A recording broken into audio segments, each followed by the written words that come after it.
నమస్తే. ఈరోజు హైడ్రా కమిషనర్ ఏవి రంగనాథ్ గారి మీద తెలంగాణ హైకోర్టు న్యాయమూర్తి అనిల్ కుమార్ జుక్కంటి గారు ఏదైతే తీర్పు ఇచ్చిరో ఆ తీర్పును చూసిన తర్వాత ఇంకా న్యాయం బతికే ఉంది, ప్రజలకు కూడా జ్యుడిషియల్ సిస్టమ్ మీద నమ్మకం కలిగే విధంగా వారి తీర్పు ఉందని నేను అభిప్రాయపడుతున్నాను. లోతుకుంటలో ఉన్నటువంటి శాంత శ్రీరామ్ కన్స్ట్రక్షన్ అనేటువంటి ఒక కంపెనీ 40 ఎకరాల భూమి ఉంది. అది సర్వే నెంబర్ 12లో ఉంది. దాని మీద కొన్ని కోర్టు కేసులు వస్తే ఈ హైడ్రా వాళ్ళు ఏమైనా తీవ్రమైన చర్యలు తీసుకుంటారని వాళ్ళు పోయి కోర్టు దగ్గర పోయి పర్మిషన్ వాళ్ళు ఆ యొక్క స్టే తెచ్చుకున్నారు. అయినప్పటికీ కూడా ఉల్లంఘించి హైడ్రా కమిషనర్ గారు హైడ్రా యొక్క సిబ్బందిని పంపించేసి విధ్వంసానికి తెగబడడంతో వారు కోర్టుకు వెళ్లారు. తెగబడి ఇట్లా మమ్మల్ని ఇబ్బంది పెడుతున్నారు హైడ్రా కమిషనర్ రంగనాథ్ గారు, ఎందుకు ఒక కక్ష సాధింపుగా అనిపిస్తా ఉంది, దీని మీద చర్యలు తీసుకోమంటే ఇవాళ అన్ని ఇంతములు గతంలో కూడా చాలా ఏంటంటే 63 సార్లు కోర్టు ధిక్కరణ కేసులు ఒక బాధ్యతాయుతమైనటువంటి ఆఫీసర్ మీద 63 సార్లు రావడం అనేది ఉందో అది చాలా తీవ్రమైన విషయం. ఎన్నోసార్లు కోర్టు హెచ్చరించింది, రంగనాథ్ గారు మీరు చేస్తున్న కరెక్ట్ కాదు, మీరు చట్టాన్ని ఉల్లంఘిస్తున్నారు, పదే ఉల్లంఘిస్తున్నారు. ఒకసారి ఉల్లంఘిస్తే పొరపాటు అనుకోవచ్చు, రెండోసారి అనుకుంటే సరే అనుకోవచ్చు, మూడోసారి ఉల్లంఘించడం అనేది ఏదైతే ఉందో అది తీవ్రమైన నేరం. వీరు 3 సార్లు కూడా కాదు 63 సార్లు ఉల్లంఘించారు. ఏదైతే శశిపాల వద 100 తప్పులు అయిన తర్వాత శ్రీకృష్ణుడి చేతులు శశిపాలుడు ఏ విధంగా అయితే హతమైండో ఇవాళ హైడ్రాసురుడిగా పేరు తెచ్చుకున్నటువంటి ఏవి రంగనాథ్ గారి పదవిని కోల్పోవాల్సిన పరిస్థితి వచ్చింది.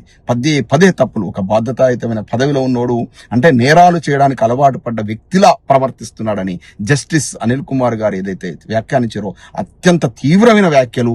అది రంగనాథ్ గారి యొక్క ప్రొఫెషనల్ లైఫ్ కు నిజంగా వారి యొక్క ప్రొఫెషనల్ లైఫ్ లో మాయను మచ్చగా ఉండిపోతుంది. ఎందుకంటే ఒక అధికారిని అంత పెద్ద మాట కోర్టు అనడం ఏదైతే ఉందో వారు నిజంగా తక్షణం సిగ్గుపడాలి. అటువంటి వ్యాఖ్యానాలు కోర్టు నుంచి వినడం 63 సార్లు ధిక్కరించినటువంటి కోర్టు ఉల్లంఘనలు ధిక్కరించినటువంటి అధికారి నువ్వు నిజంగా నేరాలు చేసేటువంటి అంటే ఒకడు హత్యలు చేస్తా ఉంటాడు పదే అంటే హత్యలు చేయడానికో అలవాటు పడతాడు, ఒకడు దొంగతనాలు చేస్తా ఉంటాడు, దొంగతనం చేయకుండా ఉండలేడు, పదే దొంగతనాలు చేస్తాడు.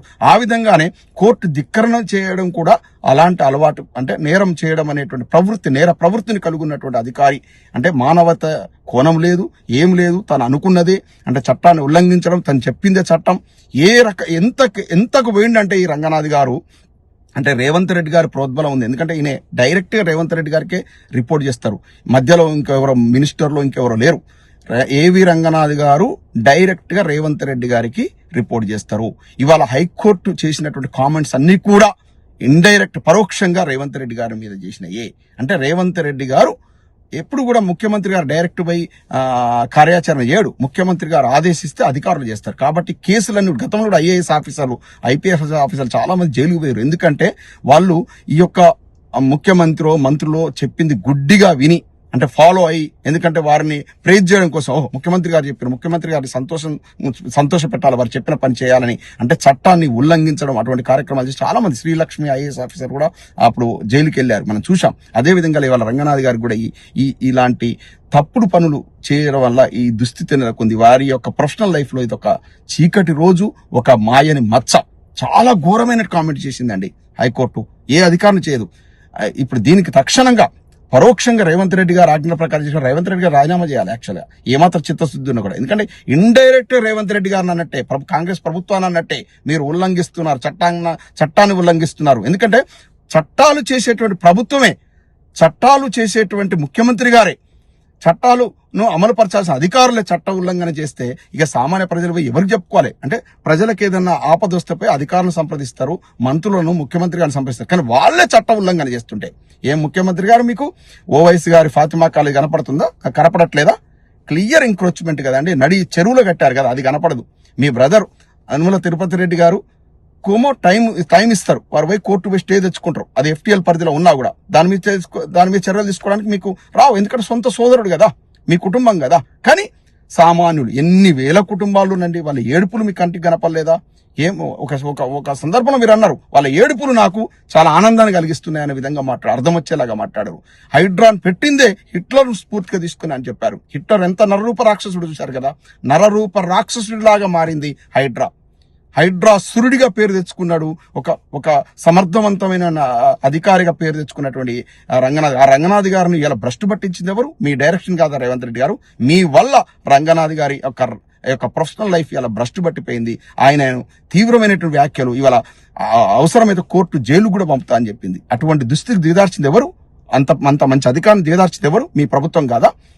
ఒక ఆలోచన లేదు, పాడు లేదు, రావడమే కూల్చివేతల పర్వం. దాంతో ప్రత్యక్షంగా ఇండ్లు కోల్పోయిన వాళ్ళు కొన్ని వేల మంది అయితే పరోక్షంగా ఎన్ని జీవితాలు ఆగమైనాయండి. ఇవాళ హైదరాబాద్ కుదేలైపోయింది. హైదరాబాద్ లో ఒక బిల్డింగ్ ఏదైనా కన్స్ట్రక్షన్ ఏదైనా బిల్డింగ్ కడదామంటే కూడా భయం వేసే పరిస్థితున్నాయి. అంటే ఎవడొచ్చి అడ్డుపడతాడో, ఎవడో ఏ లోపం ఉందని చెప్పేసి అది కూడగొడతాను. ఇవాళ సచివాలయం పక్కనటువంటి చాలా కొన్ని దాదాపు 40-50 అంతస్తుల బిల్డింగ్ కూడా ఇలా నోటీస్ ఇచ్చేటువంటి పరిస్థితి వచ్చింది. ఏది హైడ్రా అంటే పక్కనే ఉన్నటువంటి మిగతా బిల్డింగ్లను కూలగొట్టరు.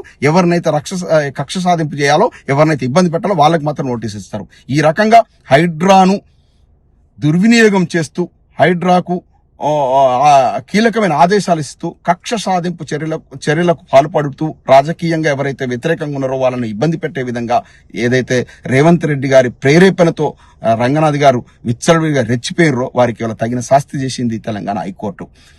ఎంత అంటే ఎప్పటి నుంచో ఉన్నటువంటి రెవెన్యూ, అదేవిధంగా జిహెచ్ఎంసి ఇటువంటి ఆ సంస్థలు కూడా హైడ్రాను అప్రోచ్ అయ్యే స్థితికి తీసుకొచ్చారు. అంటే హైడ్రా మొన్న పుట్టుకొచ్చింది. అంటే రెవెన్యూ అధికారులు కూడా హైడ్రాన్ అప్రోచ్ కావాలి, మేమేం పని చేయాలని ఆ దృష్టికి తీసుకొచ్చారు.